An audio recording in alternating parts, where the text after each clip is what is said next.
Welcome to a new episode of the 90s Metal Gamer, where we stay hydrated and play video games. You may remember this Game Boy from a previous video that I did a few weeks back. It was in very rough condition, but what we did was give it a new shell, a new screen, and brought it back to life. And now what we're going to do is upgrade it just a little bit more. I'm going to give it a backlight screen, as well as upgrade the shell once more. It was a lot easier than I thought it was going to be, but it did not go without its frustrations. And you'll see exactly what I went through in this video. Considering that, I must ask that you do not use my video as a reference or tutorial, unless you really want to brick your GBA.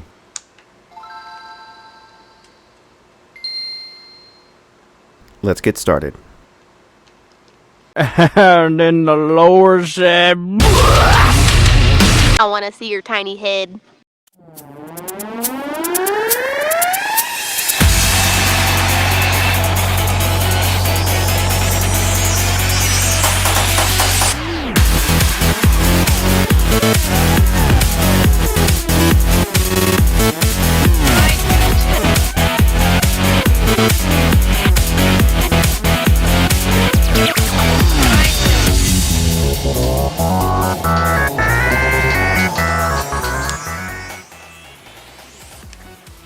I'm going down some uncharted territory. I have never modded a GBA. And to make things worse, I'm going straight for one of the hardest mods that you could possibly do. At least that's just in my opinion.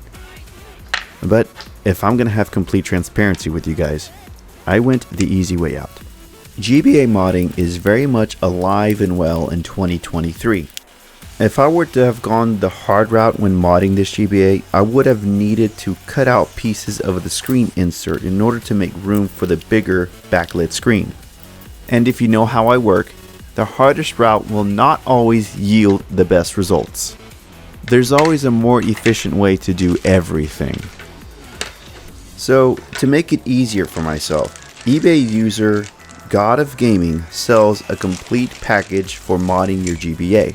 And I'm going to be 100% transparent with you. It costs $94.95, but with taxes, $102.55. Here's a closer look so you can see exactly what I got. The greatest thing about this kit is that everything was plug and play. I did not need to do any further modifications to the shell.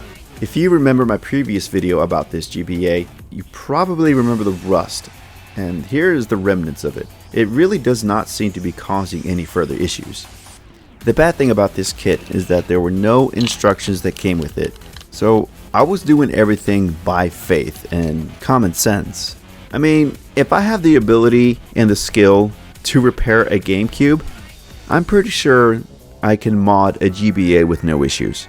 Here is a side-by-side comparison of the two screens. The one on the right is the backlit screen, the one on the left is the original. The backlit screen was just slightly bigger than the original one, which makes sense because of the cuts that needed to be made to the shell. What I'm doing here is applying an adhesive to the shell. This is the adhesive that's going to bond the screen to the shell. What I tried to do initially was use the original rubber seal on the GBA. Obviously that didn't work. Did I mention that this shell is also glow in the dark?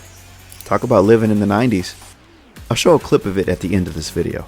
This is where my anxiety was the absolute highest. I was so scared that I wasn't going to line up the screen on the shell. And of course everything worked out perfectly. So I was worried for absolutely nothing.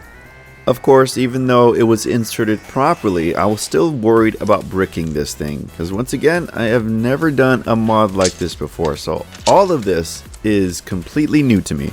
That ribbon that you see there in my hand is the key to getting all this to work together. It connects the screen to the motherboard and also draws in power from the batteries to be able to light up the screen. And that brings me to my next thing. Depending on how much I actually play this will determine how much batteries that I'll be using. And since I already have a preloaded RetroPie with nearly every single GBA game in existence, chances are that I will not be playing this GBA as much, unless I'm going for that nostalgic feeling. Now that the screen and the ribbon cable are in place, we can put this thing back together normally. If you recall from my last GBA video, the biggest issue that I had was putting everything back together. It is a very complicated jigsaw puzzle, Everything had to be sitting in perfectly before I could screw everything down, and this time around was no different. I still had the same issues as before.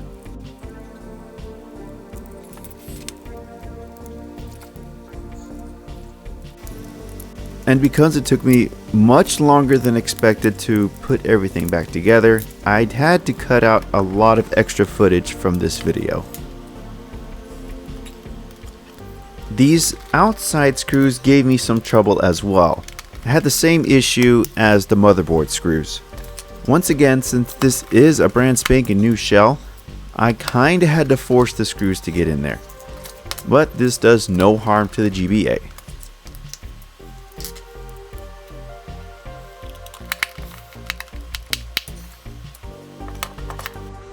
Alright, we are in the home stretch of testing this thing out to see if I did a halfway decent job. The last thing that we have to do is remove the protective film that's protecting the screen and the screen protector.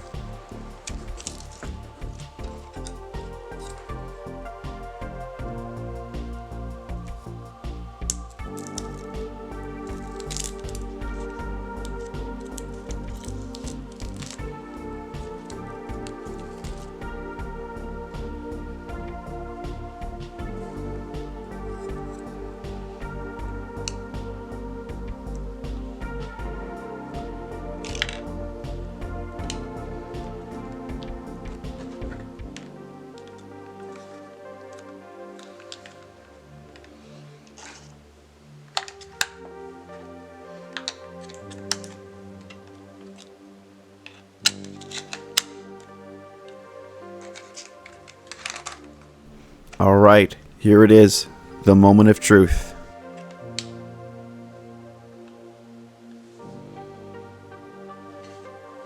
Everything does seem to be working, except this Game Boy has audio issues.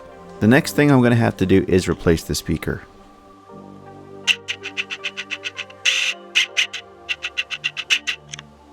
That's a task for the next video. Stay tuned.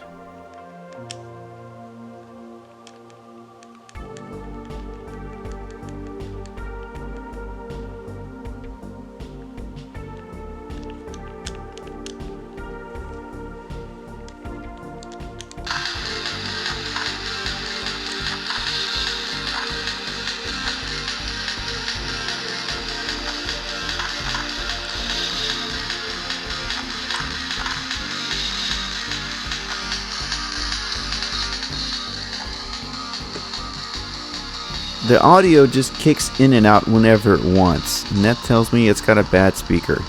So I think I'll be replacing that next. And here's the glow in the dark part that I promised you. Thanks for tuning in. I really do appreciate it. I love y'all. Stay hydrated and stay tuned for my next video.